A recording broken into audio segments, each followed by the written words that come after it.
Welcome to the Legal Vendor Podcast, part of the Lawyer Minds ecosystem. The Legal Vendor Podcast is dedicated to exploring exceptional software and service vendors in the legal industry. Lawyer Minds goes into in-depth interviews asking real questions from each vendor with limited sales fluff. Learn how they can potentially help take your law firm to new heights. Each episode is sponsored by the vendor being interviewed. Ready? Let's dive in. Hey, Mike, what's going on? Not much, man. How are you? You know, it's not doing too bad. It's warming up outside. Spring is right around the corner. Hopefully trials are right around the corner. So the promise of a new year. Yeah, it's, we got in Kentucky, we had our trials canceled through May. So, right after Derby, hopefully we'll be starting to try cases again. So, but I think all I'm going to do once that hits, I probably won't actually be in the office because I've got so many trials on the calendar. I'm not going to have anything else to do. Yeah, we've got a couple set I think are going to go, one in the spring and one in the fall. And more importantly, like you said, the weather's getting warmer. It's not we'll actually have something to talk about on the Verdict podcast. Oh, great. We'll actually perfect. Yeah. Yeah, exactly. I mean, right. Yeah. We did. So there's some people who have gotten some things through all the way. But a vast majority of people are just waiting. Yeah. Everyone's in line. And we all know it's, some of these in custody criminal cases are going to have to go, which is completely understandable, but we're going to get there. We're going to start going. So this has been my week to kind of do all the non-law stuff that we have to do, worrying about. So, I got taxes coming up in April. We had like all the operation stuff. We just had to do the health insurance, took off March 1st and, we had to redo all that. And so like this week has been like all those headache things, which is, I'm glad that we've got Forge on. And I wish we had done this podcast like a month ago because I probably would have called them and had them do a lot of this stuff that I've been dealing with for the last 2 weeks. Yeah. And so my guess is that when you have been working on the practice the past 2 weeks, none of the stuff with, the work you want to do with your cases has sort of stalled a little bit, which is something everybody goes through. Right.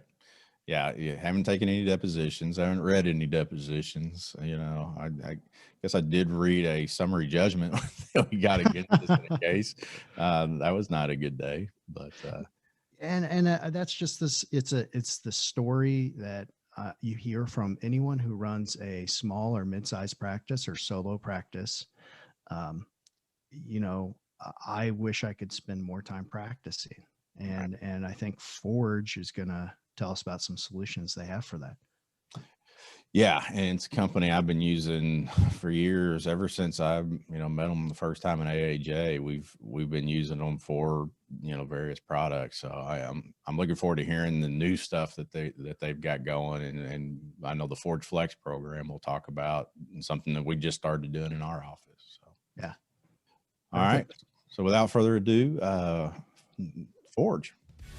You're listening to the Legal Vendor Podcast, part of the Lawyer Minds ecosystem. Welcome to the podcast, Tracy Wagner and Michael Gunn from Forge. Welcome to the podcast, guys. Thanks, Ted. Thank you. Thanks, Mike. Appreciate Thanks it. for having us. Mike, I remember as a young lawyer at AAJ in the Miami convention, I guess it had to be like 2006 or 7 or whatever, being introduced to you at Forge. And I guess you all were such a young company back then, and you guys have come so far over the years. We have. We launched in 2003 in Hawaii at the AAJ Midwinter. And so 18 years this January. So it's really, sit back and think about it. It's been a fun and challenging ride along the way, but it's been fantastic. And meeting folks like yourself and being able to work with you, it's just been that's what makes it. That's why we continue to do what we do. Yeah, I love working with you guys, not just because of the products that you provide and the service you provide, and I've been working with you ever since I met you, really. But I'm just so happy to see your all success, and you're such a true success story, and you guys have just done it the right way, ever since you started, getting involved in the organization and AAJ, and how you've treated your customers and our clients over the years. I applaud you all on your success, first of all. Well, thank you. Thanks so much. It means a lot. One of the things that I guess I'm new to, I had no idea about until recently, is your all's new Forge Flex program. We just kind of happened to have a couple good cases come in and started to take advantage of the attorney fee deferrals. Tracy, kind of tell us a little bit about your all's Forge Flex program. Yeah, absolutely. It is a unique opportunity for contingent fee lawyers. And, we approached this opportunity the same way we approach, your client's needs in terms of financial recovery. So, as a settlement planning process where, we want you to be educated in what opportunities you have available for you. Historically, you had, the ability to defer fees utilizing an annuity, just like your clients had. And so, this space has really evolved. And now you have an opportunity to defer your fees, but in a much more flexible way. And so, Mike, do you want to talk about some of the features associated with Forge Flex? Yeah, so I like to think of Forge Flex really as a supersized 401 or a supersized IRA. There's no limit as to what you can put into it. There's no regulation around it as the age in which you can draw it out. There's no 59 and a half rule. There's no 72 rule or anything of that nature. And so what we saw, and what Tracy referred to, is we saw contingency fee attorneys had an opportunity to take a portion of their fee and defer the taxes. And traditionally that had been done through a structured settlement annuity. And, a lot of people, the rates weren't as good. Some people were uncomfortable because most of that was done offshore. And this is fully on board here. This is it. And it was very rigid. You had to sort of set it and forget it. And if your plans changed as your life progressed, you were stuck. Yeah, there was no acceleration. There was no deferral. There was you couldn't add to it. You had to do a separate annuity each time. With a Forge Flex, what you can do is set up one account. And anytime that you have a fee that you choose that you would like to defer the taxes on, you sign a deferral agreement. You enter into that agreement. And you sign it, and the money goes into your account. And when you're ready to withdraw it, you have to give a 1-year notice. And then from $1 to $0, it takes about 5 years to draw it down to zero, if that was what you wanted to do. So you can draw up to 5% per quarter or 20% per year. Those are the high end. You don't have to do that. And so if you took $100,000 and I want to draw it down to zero, it takes about 5 years to draw it down. But the great thing about it is you get the market participation. That was the biggest, to me, that was what Tracy alluded to, is flexibility, market participation. You're not trapped at back in the 90s, structure rates were at 7-8%. That's a great place to be if you did it in the 90s. Right now they're at 2%. So you wouldn't want to be trapped in those rates. So you get to participate in the market. We manage the money, but the other thing is, if you have your own money manager that you have a relationship with, they can manage the money as well. And so I think it kind of lets people say, okay, my guys manage the money. They're just serving as kind of the trustee. And so we've seen a lot of success with this. We rolled this out last March, which was perfect right during the pandemic. That's exactly when you roll out a new product, because you're able to get on the road and sell it. And you're like, man, this is awesome. So we've been doing it. We've seen some success, really, when we haven't been traveling. So I can't wait till we get back together and can start really doing this, because I think attorneys see the benefit of it. It's incredible. Not only see the benefit, but I think that there's a shift in thought process. When I joined Forge and I really got out there and started talking to my clients, I noticed that the first thing that they suggested was, well, I haven't deferred fees because I'm just really waiting for that big hit. And one of the things that I've tried to do is educate them, think of it more like that 401k, not like that annuity, right?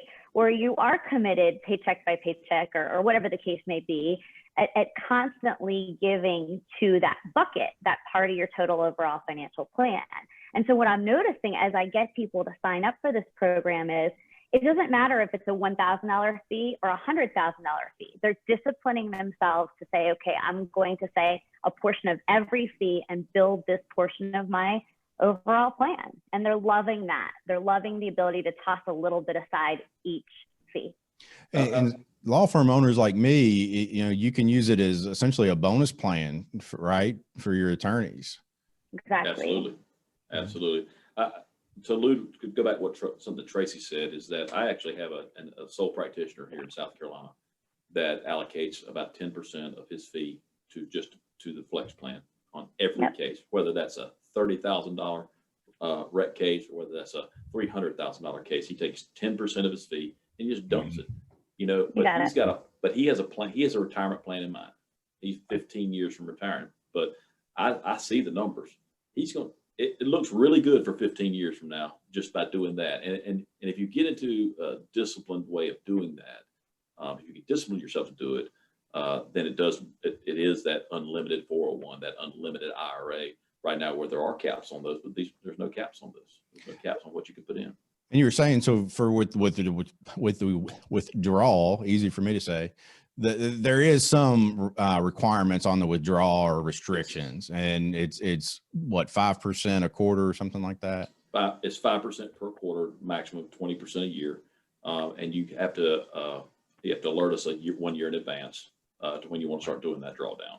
Now, if in fact you said, "Man, I'm in a pinch. I've got $500,000 sitting here, and I need the money now.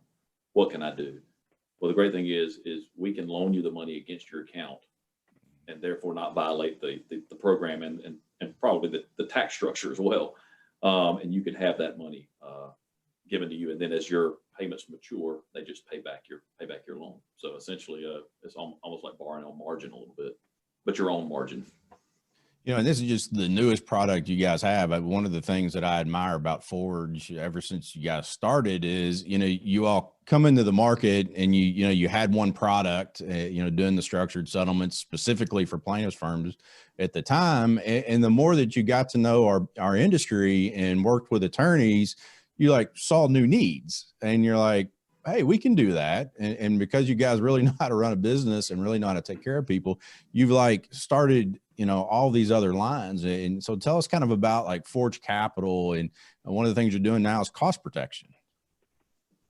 Yeah. So we started Forge Capital really, as we were talking earlier, as really kind of a separate entity, but still part of the Forge umbrella that really deals with what I call solutions for plaintiffs lawyers.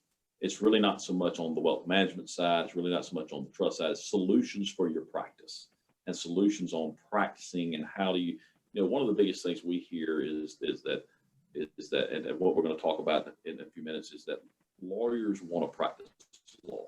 They don't want to run the business side of it because that if they did, they'd have gotten an MBA instead of a JD. Mm-hmm. They want to practice law. They want to help clients. They want to find the truth, find the justice, and recover the damages if they're there. And that's what they want to focus on. And when you're spending 50 to 60 to 70% of your time running the business, you don't have time to do that part.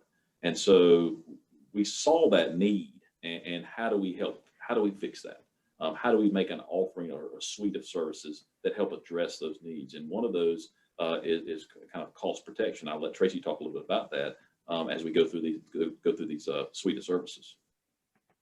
Sure. So we have partnered. We've either built our own programs or partnered with what we deem the best in breed.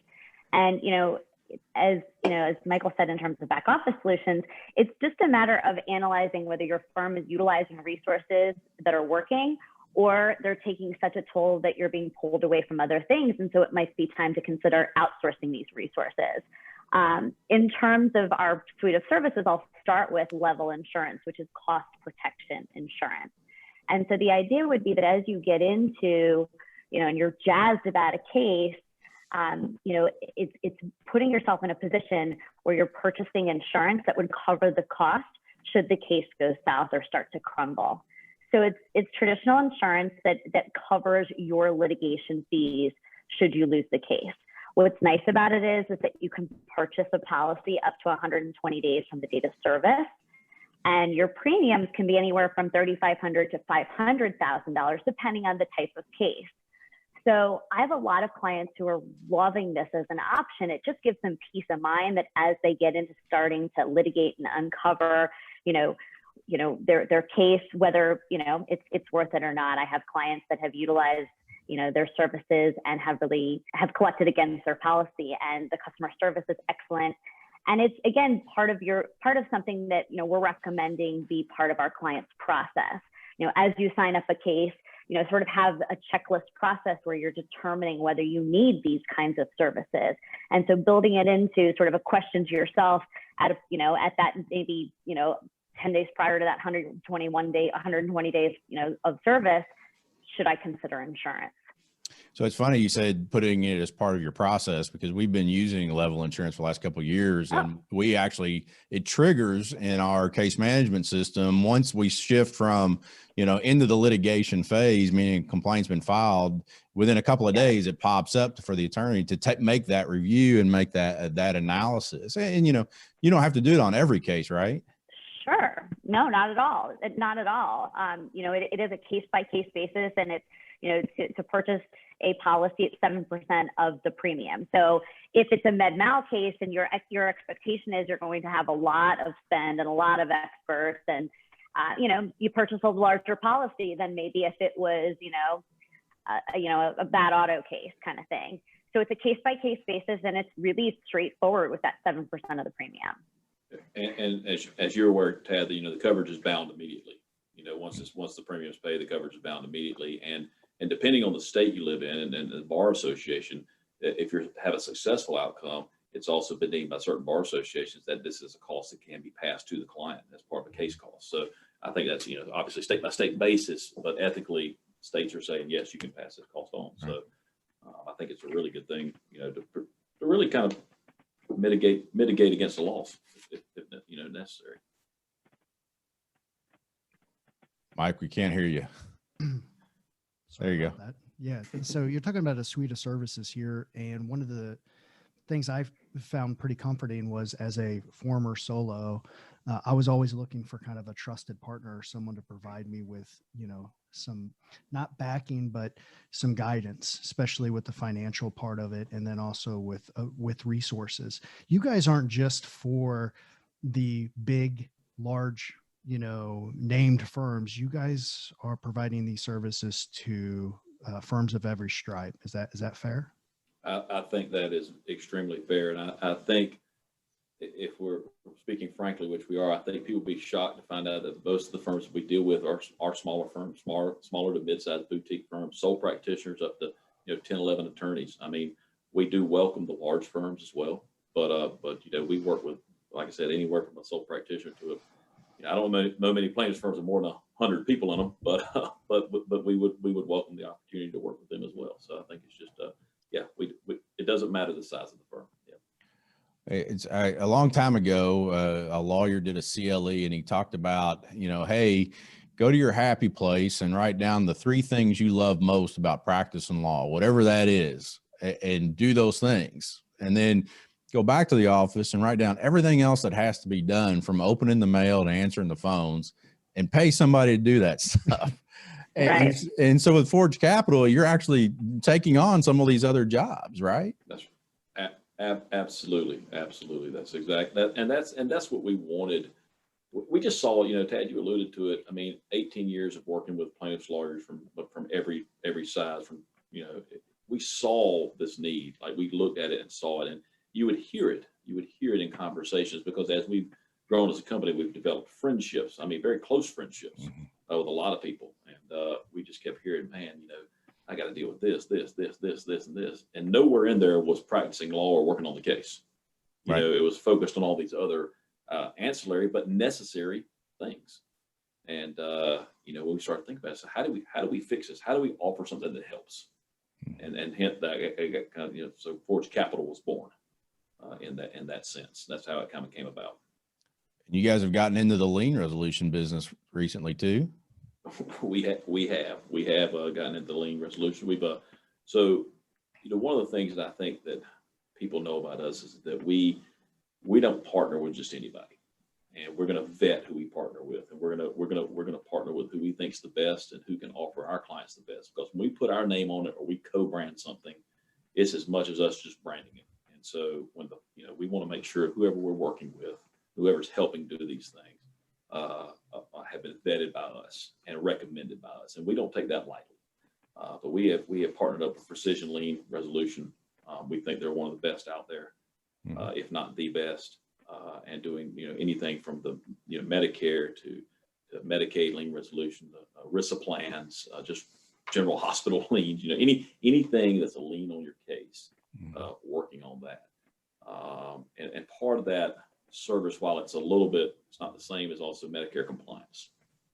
You hear a lot about MSAs these days, and there's a clear definition of MSA for workers' comp, but the definition for liability, liability is just they've tried to get clear about it.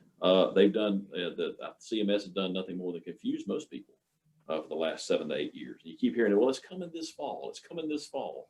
I've been hearing that since 2010. It's coming this fall. So maybe as a Gamecock fan, it's like maybe next year. It's kind of the same thing. I hear it. So true. So true.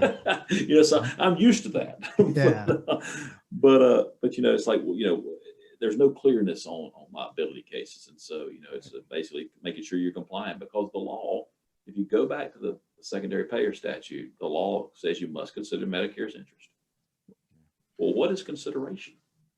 Right. That we could litigate that. We could litigate what consideration is. I thought what I got my wife for Christmas was fantastic. She considered it not as fantastic, So it's like, it's what is that consideration? And so if you have a third party reviewing that type of stuff, I think it does give you some peace of mind and comfort to at least know that I've considered their interest and I didn't just do it myself. I had someone else do it. Mm-hmm.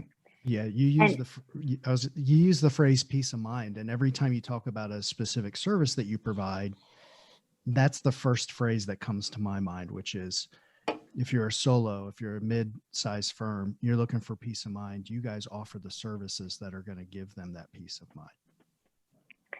And going back to the concept of process and checklist, if we can educate our clients to get themselves in the habit of adding this to their checklist, we don't end up in a situation where you've called us and you have a number on the table and a handshake, and now we're scrambling to figure out, how do we get that lien reduced? Maybe we can't. Do we need to put a little bit of money aside to make sure that we're taking care of Medicare's best interest? And then you end up eating away from the client's, number that they have in their head. So it's a bad cycle to get into, and we want to be able to sort of stop it in its tracks before it gets to that point, and get you guys to the point of, if this makes sense for your cases, get us involved, let us help you, or just at least educate you on, the opportunities and these companies that are out there that will help relieve some of that, stress from your staff who might not be equipped to be even doing those tasks anyway. What other kinds of services are you taking out of the hands, or, talk about all the things that we hate to do, MSAs, lien resolution, worrying about our costs for, what other kinds of things are you guys offering for law firms right now? Well, so we have right now what's called our back office solution. And that's exactly what it sounds like. Let us be your back office.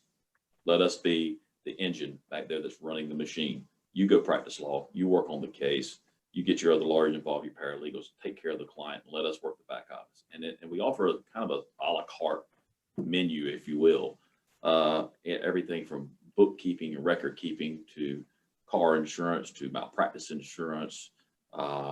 We offer everything from personal insurance, HR, payroll, anything that will help take off of your plate. We offer that. And so, I always like to use examples. I'm an example person. So, I've got a small, mid-sized firm here in South Carolina, about 11 lawyers. And what we did with them is introduce them to the back office. So now we're doing their bookkeeping, and we're doing all of their insurance for them and their payroll. And when I say we're doing their workers' comp, we're doing their liability, we're doing their umbrella, and we're doing their payroll for them. And that's what they wanted us to do. Mm-hmm. And we offered, we said, here's the list, and they checked these, and we got it done. Well, now within the last couple of months, they called and said, hey, y'all do health insurance? We said, we do that as well. And a lot of it is, is we want to be able to look at what you have, because what you have may be great. Mm-hmm. Our job is not to sell you on something you don't need. Our job is to, take that policy and say, hey, Tad, you have the best health insurance available in the state of Kentucky. Anything else is going to cost you more. It's not going to be as good a coverage. We want to be able to tell you that. And so we offer that as a service to just look at it, just take a look and make a recommendation. And sometimes that recommendation comes back as, hey man, you've got the best, and there's no need for you to make a change. So I was a solo practitioner for a long time. Now I guess we're a mid-sized firm. We have 12 lawyers. So, if I'm a solo practitioner, or if I'm a mid-sized firm and I actually have a director of finance, who do I have them reach out to? Who do they call? Do they go to the website? I would have them call myself or Tracy or any one of the consultants, Spooner or Corey or anyone, and just reach out to us and kind of, tell us what your needs are. And then what we like to do is try to basically quarterback it for you and try to, put it in the right hands. And, I think it's a needs-based type operation. So it's what are you needing? And then our president of Forge Capital, some of y'all may know him, Sean Coleman. Sean's been in the settlement business for probably 25 years. And we're very fortunate to have him leading that team. I think he does an excellent job with communication, staying on top of things. So we're excited about him being part of the Forge team. And he's kind of running that. But, call one of us. What we like to do is gather the information and then kind of throw it this way or pitch it that way and figure out what's going to suit you best. Right. Yeah. Well, again, congratulations. You guys started out as a, structured settlement broker for plaintiffs only. And, here you are, pretty much running people's offices and doing all the things that they don't want to do so that they can, do the things they're good at, trying cases, practicing law. And, it's just a way to make you love us more. That's all it is. Hard to do, Mike. I've loved you from the beginning. I wore some Kentucky blue for you today, man. I don't know if you can see this or not. I know it's a podcast, but yeah, we need all the help we can this year. So, they do. Missouri beat Kentucky this year in basketball, so you know that there's problems. It's COVID. The whole world's upside down. Here it comes. Kentucky basketball sucks. You guys are always like, well, maybe next year. We're like, God, can't wait till next year. Can't wait till next year. One of the things I was thinking about was, as trial lawyers, we have to be really creative, right? We have to approach our cases with like a really creative mindset. And if we're bogged down with all of these things and just day-to-day, operations of the firm, we can't really exercise or flex that creativity. And you guys are just providing that service to folks to free up their mind, to let them go out and work up a case and likely, make more money at the end of the day. Exactly. I think exactly right. And I would be remiss, and I should have said this early on, because it's a question we get asked a lot in regards to the Forge Flex, which is, does the defendant have to be involved? No. That's the biggest thing, is the defendant doesn't have to be involved. And I think I should have said that in the beginning. I started thinking about it. I said, man, I need to say that. But the defendant doesn't have to be involved at all. And the money goes in your escrow account. It can go in your trust account. Yeah. And then goes from there. So I think I wanted to say that so everybody knows that, there's no defense involvement here. And they don't know what you're doing. It's a great program. It's so easy. I'm glad we signed up for it. And, hopefully we settle a few cases and then can actually use it. Well, maybe a trial starting back, people will start getting a little more serious at mediation. Yeah, I'm hoping. We hope. Yeah. Fingers crossed. Well, guys, thanks so much for being on the podcast, and a special thank you to Forge. For years, you guys have been, a tremendous sponsor of AAJ, which obviously is near and dear to my heart. And so thank you for everything you've done for our organization, being there. I can't wait to see you all in Chicago this summer and have a drink and talk about whatever y'all are into next. Exactly. Awesome. Exactly. Thank you. Thank you for having us. That was great.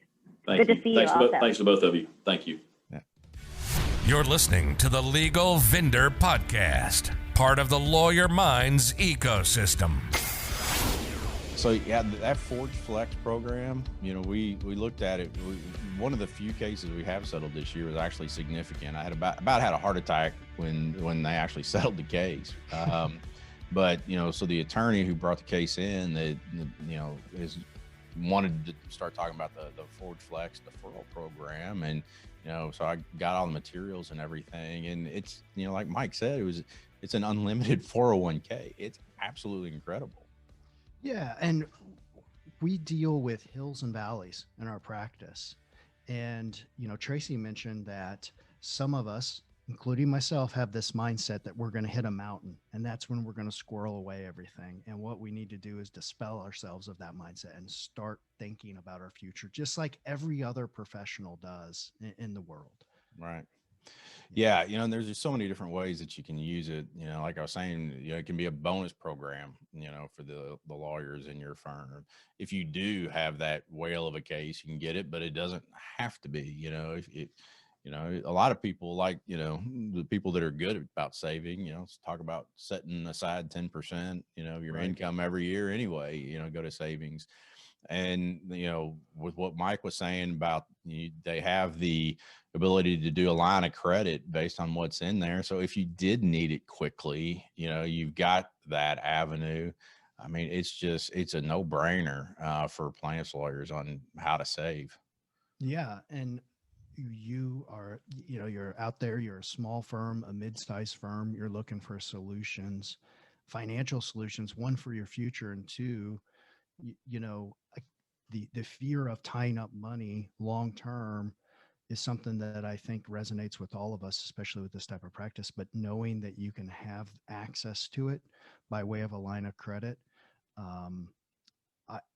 it's a win. It's really a win-win. Yeah. You know, and it's really, those guys have done such a good job, you know, in the 15 plus years that I've known them.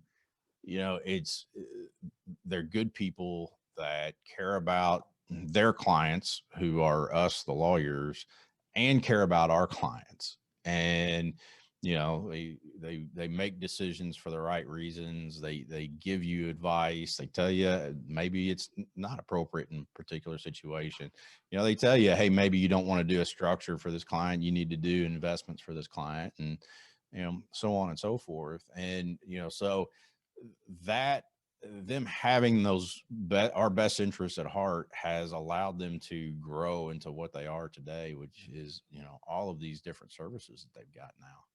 Yeah. And the other thing too is you call them up, like you said, and you're going to get Tracy on the phone. You're going to get a live person who's going to have addressed the same or similar issue you're going through. And they're going to tell you, this is what we've done in the past. This is what we think will work on your case. And that's really comforting. And like a client talking to us, it doesn't cost anything to call them up and talk to them. That's exactly right. You know, I've spent more hours than I care to count talking to Mike about, you know, different things, different directions we need to go as a firm, and, you know, different products that they offer or other people offer. And, you know, because they're so ingrained in the plaintiffs lawyers community, you know, they really know what we need, and, you know, have developed all kinds of things. I mean, I'm walking down the hall as soon as we get off here and telling my director of finance to, you know, get on the phone with Tracy just to find out if there's, you know, something we're not doing that they can help us with. So. Yep. That's right. You never know. And it doesn't cost anything to at least call and pick their brain. Yeah. So, all right, Mike, till next time. Sounds good, buddy. All right. Talk to you later. That concludes another episode of the Legal Vendor Podcast, part of the Lawyer Minds ecosystem. Thank you for listening. We truly hope it was worth your time. Please consider subscribing to the show wherever you listen to podcasts. Explore the other content that Lawyer Minds has to offer, and engage with us on social media. Your feedback and ideas are always welcome. See you next time.